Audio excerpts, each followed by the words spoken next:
So first of all, Steve, how did you first get into football? Where was the first sort of memory that got you into Cardiff City and football itself? That's actually a really nice story because my dad used to work for Thomas Cook's, the travel agents, and he used to get back and forth to work on a little Pooch 50. So when I was a kid, I think I must have been about either 7 or 8, which would be in the mid to late 60s. My dad used to take me to watch Cardiff City on the back with Pooch 50, and we'd have on the back of the bike there'd be one of my mum's old kind of sewing boxes, and in the box would be an orange, the South Wales Echo, and a flask of tea. Yeah. And so at half time then we'd have a look at the latest news on the club. Yeah, and those and we used to park up a lane there was a pub there at the time that was called the Ninian. I think it's gone now.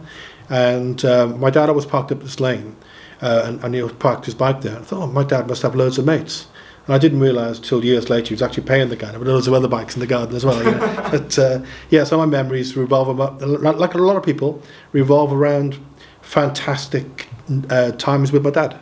Yeah. Who was the sort of first player? Because my dad actually started going to Cardiff similar time as that as well, because he was around there. He always mentions John Toshak as the player he first fell in love with in a City shirt. Was it a similar story for you? Yeah, Toshak would obviously, would be right up there. They were that team. Of course, that was around the time heading into the famous Real Madrid victory. People like Brian Clark and Don Murray and Gary Bell and these kind of people. Funny enough, I'm still in touch with Gary Bell these days, and Brian Clark, God bless him, was an absolute gentleman who sadly died a few years ago. But Toshak would have been right up there, and it was a ludicrous fee, even in its time, £110,000. And look at the career he went on to have, and who he went on to manage. But there you go. Yeah, absolutely. So when did it first sort of come to light that you would be able to create content around Cardiff City? Well, what actually happened, again, it's another quite good story. It's 20 years ago. Because we're heading towards the 20th anniversary of when Andy Campbell got that winner against QPR to take us into the championship. And in the winter before that, which is now over 20 years ago, there was a phone-in on Real. There's a show on Real Radio. It's kind of phone-in, with a guy called Keith Cooper, former Premiership referee, and other guests on the show. Real Radio stopped the show, so Keith became available, and at the same time, coverage. They dropped the coverage of Swansea and Cardiff City at the same time. So all of a sudden, there was kind of a gap in the market, and for people to phone in and talk about, in our case, particularly Cardiff City. So I contacted Keith Cooper. In fact, the Vince Alm, who you might know, Cardiff City Sports Club, contacted me. They were looking for a station. We were looking for content. Keith Cooper came in, we sat down, we had a conversation, and it was launched then. And at that time, just going out on GTFM, which is the first ever community radio station in Wales. We're now going out 3 community radio stations and online. Yeah, I mean, I believe it was originally recorded here. But when we were at Treforest. Treforest, yeah. So when we were at Treforest, because it was part of it's also 20 years since the launch of GTFM Radio, which is the first community radio station in Wales. So university helped to launch that. That's my initial job when I came in. So I had to set up kind of specialist programs, and one of the ones that I created was the Cardiff City phone-in.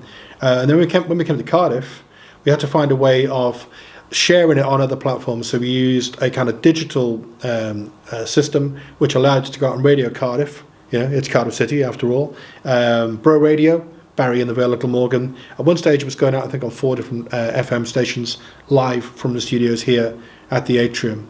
Yeah, so what are your sort of fondest memories of doing the phone-in? Well, firstly in the content, and secondly on the field. Well, I mean, memories on the field that would spring to mind for any Cardiff City fan. Obviously, they'd be, getting into the Premiership for, with the Visitors' Day Pass on 2 occasions, and getting to FA Cup finals, League Cup finals, etc. has obviously been fantastic.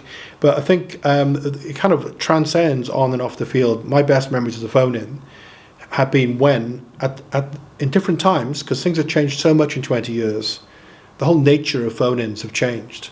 But at that time we used to have all the players on, we had the management on, we had Sam Hammam, we had Peter Ridsdale, we had all the players, we had Dave Jones, we had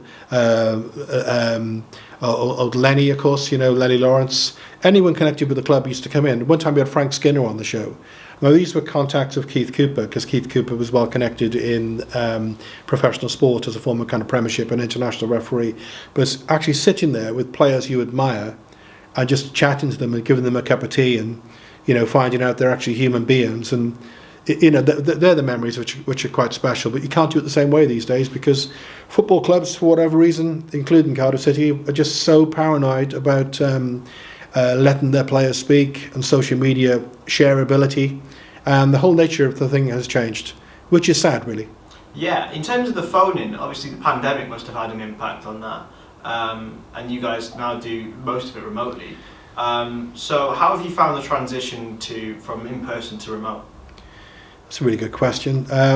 We used to have a beautiful radio studio here at the university, which is about half the size of this room. It was a big old studio.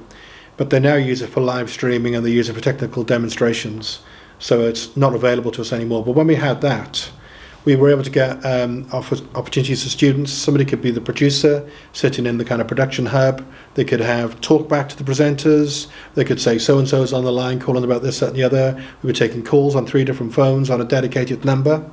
But all of that has kind of gone.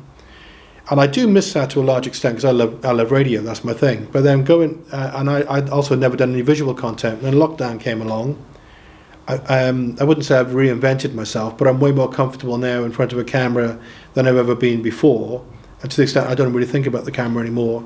Whereas for years, I'd never thought about a microphone, and now I can say the same thing with a camera. So the interaction now is, the live interaction is on the Facebook live stream, which we do via Zoom. So you get the text messages coming in. Luckily, one of our co-presenters runs a firm of solicitors, so he's able to have a weather eye on the comments before we take them live. And then if there's anything really dodgy in the text, we can remove them, edit them out at the end.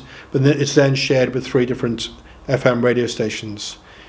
But live in a studio, for me, can never be beaten. Yeah, it's certainly an intriguing one, and you've said you've developed and evolved throughout the years. What's the next evolution for the Cardiff City Phone? Well, you'd hope that at some point there might be a new sponsor who wants to come in. You'd hope that this is, speaking as a Cardiff City supporter, fantasy dreamland stuff at the moment. You'd hope we might be able to push at the right end of the table and maybe get back into the Premiership again. And if we do, then you've got a capital city club from Wales with a huge fan base, not just in Cardiff, but as you know, in the valleys and Barry and all over the place, which is why the stations were relevant. And then that becomes a really viable sponsorship opportunity for somebody to get behind. But the reason, my driving force for over the 20 years has always been the same, really. It's twofold. One is it's by the fans, for the fans.